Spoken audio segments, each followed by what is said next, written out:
Welcome to all of you our new channel. आज फिर से हम लोग रियल नंबर के फंडामेंटल पार्ट को देखेंगे, फंडामेंटल थ्योरम ऑफ एल्गोरिथम। ठीक है, फंडामेंटल थ्योरम ऑफ अर्थमेटिक। इस अर्थमेटिक में हम लोग देखेंगे कि सबसे पहले जानेंगे फंडामेंटल थ्योरम क्या है। फंडामेंटल थ्योरम में बताया गया है कि every composite number can be uniquely expressed as a product of prime. तो कोई भी नंबर, यूनिकली नंबर जो एक्सप्रेस्ड किस चीज़ में किया गया है, प्राइम में किया गया है, प्राइम फैक्टराइजेशन में किया है। किसी नंबर को हम प्राइम फैक्टराइजेशन करते हैं तो कुछ इस तरीके के रिजल्ट्स आते हैं। 69 के करेंगे 23 × 3। तो इस तरीके से जो नंबर्स हमारे आएंगे वो यूनिक होंगे। जो भी नंबर्स का यूनिक जो नंबर्स है उसका प्राइम फैक्टर से हम लोग उसको रिप्रेजेंट करते हैं।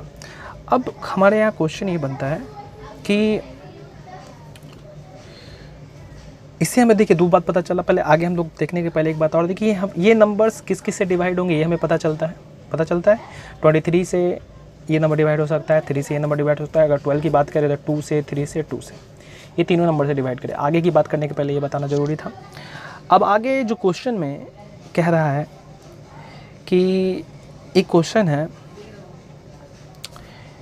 कि so that each of the following is a composite number. तो सबसे पहले देखिए मैं यहाँ पे एक क्वेश्चन देता हूँ। इस क्वेश्चन में है, बहुत इजी क्वेश्चन होते हैं इसके, अब बहुत ही आसान है। आई होप आप लोग को अच्छा लग रहा होगा। मेरे सारे वीडियोस जो प्रीवियस वीडियो नहीं देखे हैं वो सारे वीडियोस देख लें बच्चे, ठीक है।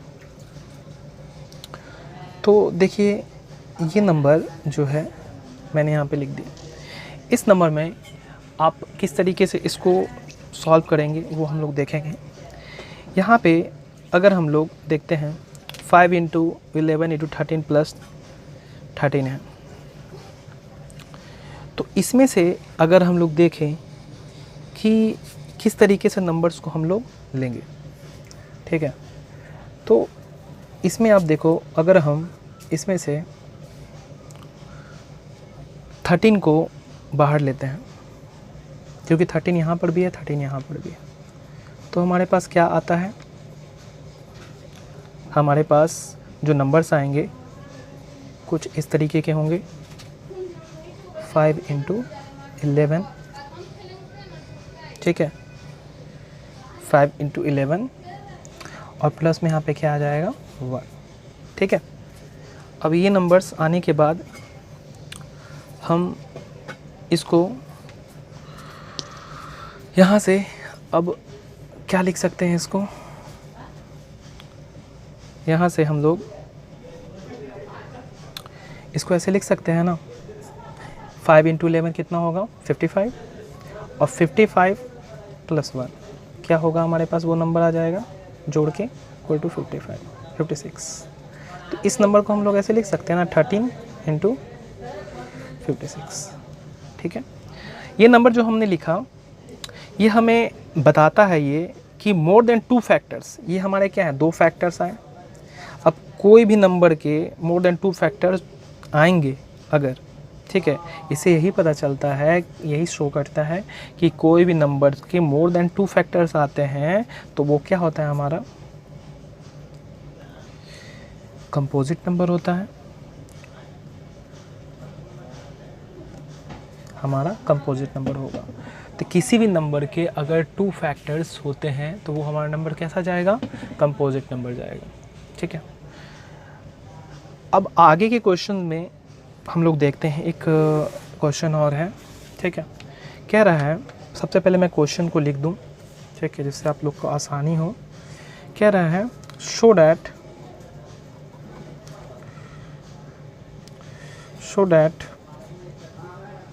any number of the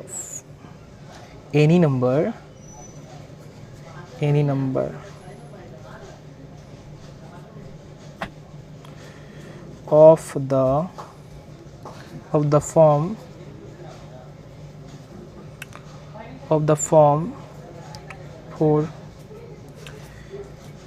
पे पावर n है, m not belongs to n can never end with the digit 0, can never and with the, आपके बुक का क्वेश्चन है ये, ठीक है। सारे क्वेश्चन बताने का मैंने प्रॉमिस किया है कि सारे क्वेश्चंस मैं बताऊंगा, ठीक है। जो बच्चे इससे फेयर बनाना चाहते हैं, नोट्स बनाना चाहते हैं, वो इससे आराम से बना सकते हैं, ठीक है। तो क्वेश्चन है, so that any number of the form 4n and belongs to n can never end with the digit 0, ठीक है। अब इस क्वेश्चन को हम लोग कैसे बनाएंगे, ठीक है। अब यहाँ पे किसी भी नंबर को, सबसे पहले वाली ध्यान देने वाली बात है कि कोई भी नंबर का अगर 0 उसका प्राइम फैक्टर आएगा, ठीक है, 0 अगर आता है तो 0 लाने के लिए हमें क्या करना पड़ेगा, 5 आना चाहिए। अगर 0, हाँ, तो मैं बता रहा था कि 5 जो है फैक्टर होना चाहिए। अगर एंड करता है 0 से नंबर तो उसका फैक्टर 5 होना चाहिए। तो जब हम लोग नंबर को देखते हैं, यहाँ पे हम लोग लिखेंगे if 4n ends with 0 it must have 5 as a factor, ये हमें लिखना पड़ेगा, ठीक है। ये लिखने के बाद हम अगर 4n को हम फैक्टराइज करते हैं तो 2 पे पावर n, 2 पे पावर 1 इंटू 2 पे पावर 1 होल पे n हो जाएगा। इसको मल्टीप्लाई करेंगे, इसका पावर को जब ऐड करेंगे तो 2 पे पावर 2 2n हो जाएगा, 2 पे पावर 2n। अब देखो ये नंबर्स में कहीं पे भी 5 दिख रहा है क्या, ये 5 कभी भी नंबर्स में नहीं दिख रहा है। जब 5 नंबर नहीं दिखेगा तो हम यहाँ पे लिख देंगे, ठीक है। यहाँ पे क्या लिखेंगे नोट में, यहाँ पे लिख देंगे कि we know that the fundamental theorem arithmetic that the prime factor of each number is unique, ठीक है। यूनिक जब लाना है so it is 5 is not factor of 4, बस इतना लिख देंगे। सो 5 इज़, मैं यहाँ लिख देता हूँ, ठीक है, लिख देंगे यहाँ पे।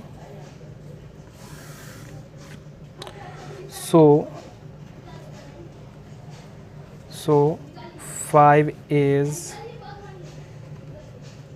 not factor of 4, ठीक है, n, ठीक है, 4n never ends,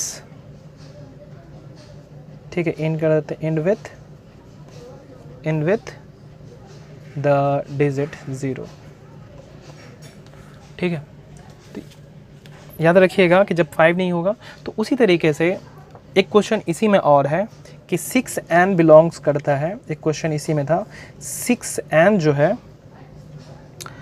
तो क्या वो 0 से एंड करेगा, so that n belongs to n can never end with the digit 0, ठीक है, never end with the digit 0 expressed कर रहा है, आपको शो करना है, ठीक है। तो इसको कैसे बनाओगे, नेवर एंड विथ डिजिट 0। अब देखो सिंपल सी बात है, अब 6n हम ना लिख के डायरेक्ट ये आप लिख दो, if 4 ends with 0 it must be 5 as a factor, ये लिखना ज़रूरी है, आप लिख देना।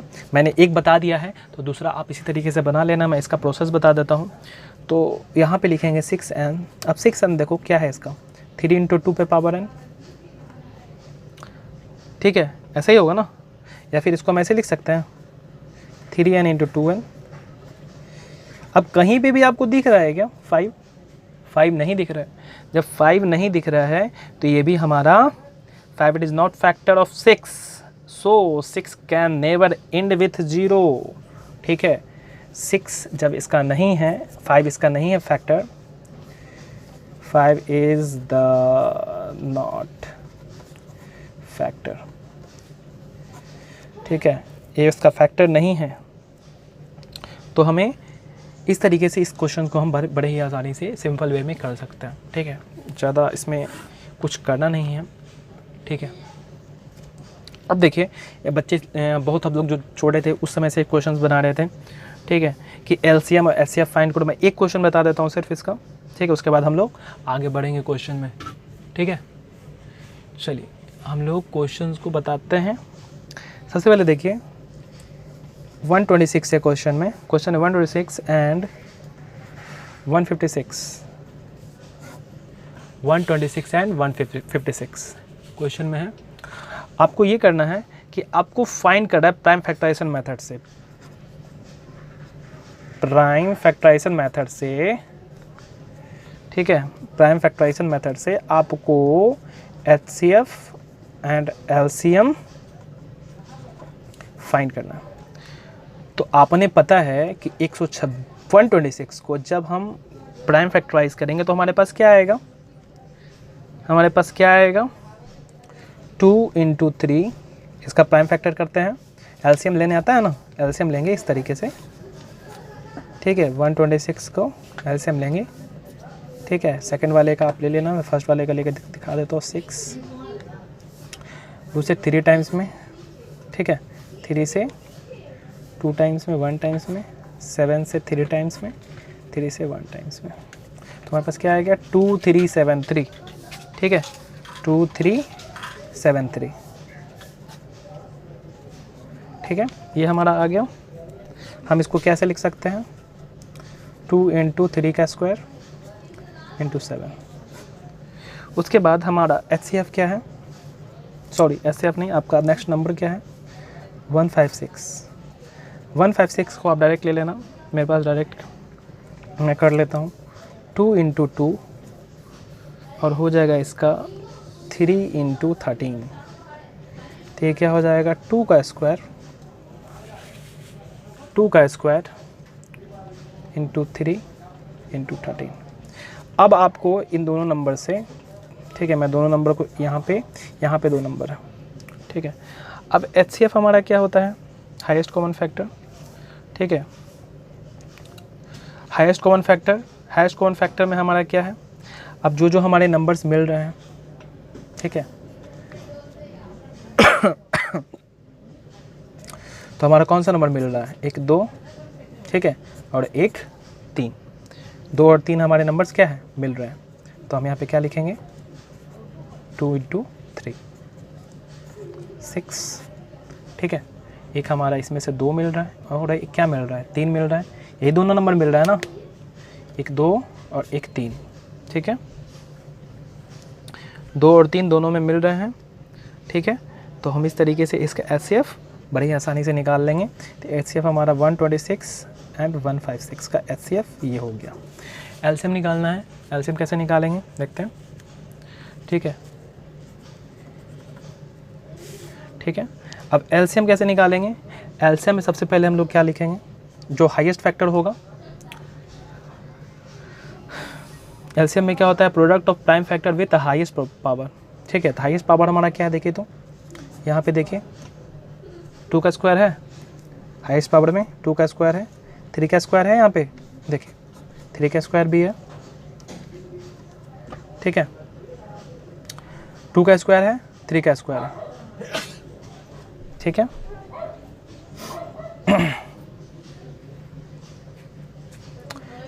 टू का स्क्वायर है और 3 का स्क्वायर है, ठीक है, और यहाँ पर क्या है इंटू 7 है आपका, कहाँ गया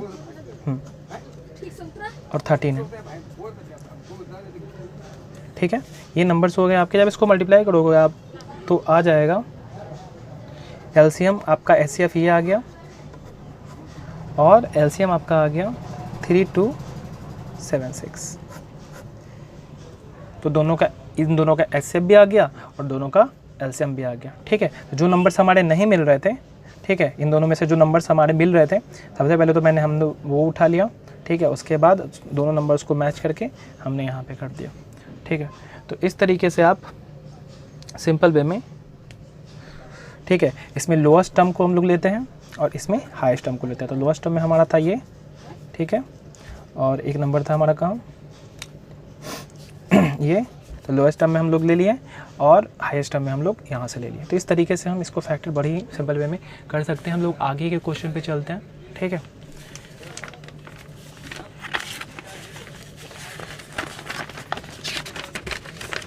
आगे के क्वेश्चन पे चलते हैं और आगे के क्वेश्चन मैं बता दूं आप लोगों को, ठीक है। आइए अब देखिए, एक प्रॉपर्टी है, इम्पॉर्टेंट प्रॉपर्टी मैं बता रहा हूँ, ठीक है।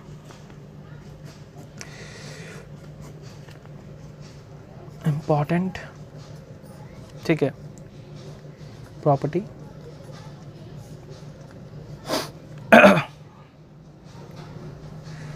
क्या क्या है देखिए, product of two given numbers, property ये है, product of two given numbers equal to product of HCF and LCM, product of LCM and HCF। इसको कैसे करेंगे हम लोग, लिखेंगे 10 A इंटू बी, ये आपका टू प्रोडक्ट है, इक्वल टू HCF, ठीक है, A comma B into LCM A comma B, ठीक है। और जिन बच्चों को कुछ क्वेश्चन में प्रॉब्लम है डाउट क्लास में, मैं उनको बता दूंगा सारे, ठीक है, वो ज़रूर देखें डाउट क्लासेस के लिए। अब बाकी जो प्रॉब्लम से बच्चों को अगर नहीं आए हैं, डायरेक्ट इस क्लास में आ रहे हैं, तो प्रीवियस के जाके देखें, सारे चैप्टर्स वहाँ पे क्लियर किए गए हैं, 1 बाय 1 सारे क्वेश्चंस को मैंने बताया है, एक भी क्वेश्चन मैंने छोड़ा नहीं है, ठीक है, जितने टाइप्स आते हैं। अब क्वेश्चन कैसे बनता है, इस पर एक क्वेश्चन दे रहा है, the HCF two numbers, the HCF of two numbers 23, ठीक है, the HCF of two numbers, HCF दे रहा है, HCF of two numbers 23 and LCM दे रहा है 1449। HCF of two numbers 23 and LCM 1449. 1449. If one number is one number 161, then second number निकालना है आपको, find other. तो देखो बहुत इजी है, मैंने यहाँ पे रूल बता दिया है, ठीक है, आपको बस कुछ नहीं करना है, एक नंबर आपको दिया हुआ है, ठीक है, 161, सेकेंड नंबर आपको निकालना है, ठीक है। HCF आपके पास कितना है 23 और ये आपको दे दिया, ठीक है। तो सिंपल तरीके से अब B को यहाँ ले आओ, 23 को यहाँ ले जाओ, ठीक है, इंटू 1449, कैलकुलेट कर दो इसे, ठीक है। कैलकुलेट जब करोगे तो आएगा आपके पास 207, ठीक है। तो अदर नंबर आपके पास क्या निकल के आया 207। तो इस तरीके से इस क्वेश्चन को आप भी बना सकते हो, ठीक है। तो अब देखिए आपको एक और क्वेश्चन है, फाइंड द सिंपलेस्ट फॉर्म। तो सिंपलेस्ट फॉर्म कैसे निकालेंगे, देखिए एक क्वेश्चन 6, 7, 8 का क्वेश्चन है ये, ठीक है। क्वेश्चन में कुछ खास नहीं है, लेकिन मैं फटाक से बता देता हूँ जल्दी से। इसको सिंपलेस्ट फॉर्म में करना है, ठीक है, सिंपलेस्ट फॉर्म में करो इसको। तो आप कुछ नहीं करना है, 148 और 185 का मैंने HCF लेने के लिए बताया है, HCF ले लो आप, ठीक है। इन दोनों का HCF ले लो, 148 और 185 का HCF क्या होगा, HCF क्या होगा दोनों का जब लेंगे, तो वहाँ पे HCF आएगा हमारे पास 37। दोनों का HCF लेने के बाद बस आपको कुछ नहीं करना है, यहाँ पे बस डिवाइड लगा देना है, 148 और 185 डिवाइडेड बाय 37 एंड 37। जब आप इसको डिवाइड लगाओगे तो आपके पास आएगा 4/5, ठीक है। मैंने दो तरीका HCF लेने के लिए बताया है, एक HCF स्टार्टिंग में बताया था आपको किस तरीके से लिया जाता है, स्टार्टिंग का वीडियो नहीं देखे तो वहाँ पे जाके देखिए वीडियो, सारी चीज़ें क्लियर हो जाएंगी, ठीक है। तो इस तरीके से आप क्वेश्चंस इसके बना सकते हो। कुछ क्वेश्चंस बचे हुए हैं, ठीक है, अभी काफ़ी क्वेश्चन हैं बचे हुए हैं, मैं आगे के सेशन में बताऊँगा। आज के लिए इतना ही रखता हूँ, ठीक है, नेक्स्ट सेशन में मिलते हैं। और चैनल को प्लीज़ यार सब्सक्राइब करो, लाइक करो, शेयर करो मैक्सिमम नंबर पे, जिससे मैं ज़्यादा से ज़्यादा और वीडियो बना सकूँ। इनकरेज हूँ आपके लाइक्स को देखकर, आपके सब्सक्राइब को देखकर, ठीक है। तो आज के लिए इतना ही रखते हैं। Thank you.